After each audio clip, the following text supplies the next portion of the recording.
நாங்க ஒரே டிமாண்ட் வந்து அவங்க தாய் தகப்ப சொல்லாம அந்த பையன் மர்டர் பண்ணதுக்கு வாய்ப்பு இல்லை.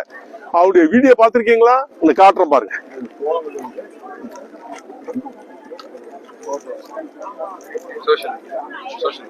சோசியல் மீடியால பாருங்க, எல்லா அருவாளோட தான் உட்காந்துருக்கான். இதெல்லாம் எங்க அப்பனுக்கு அம்மைக்கு தெரியாதுன்னு சொன்னா என்ன அர்த்தம் சொல்லுங்க?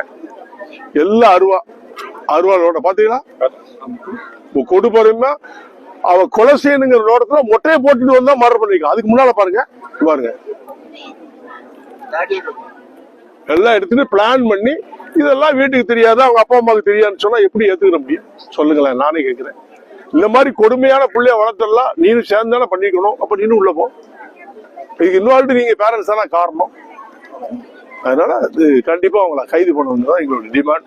கைது பண்ணா நாங்க இமிடியேட்டா நாங்க பண்ணுவோம். இல்லைன்னா உடனே போராட்டம் தொடர்பா செய்ய நிக்காது. தொடர்ச்சியா இந்த மாதிரியான படுகொலைகள் வந்து தென் மாவட்டத்துல நடந்திருக்கு. நிரந்தர தீர்வு வந்து காவல்துறைகள் உண்மையான சட்டப்பிரகாரம் நடவடிக்கை எடுக்கலன்னு தான் அர்த்தம். பொய்யான வழக்குகளை போட்டா இந்த மாதிரி நிலை ஏற்படும். உண்மையான அக்யூஸ்டுகளை பிடிச்சிருந்தாங்கன்னா இந்த நிலைகள் தமிழ்நாட்டிலே ஏற்படாது.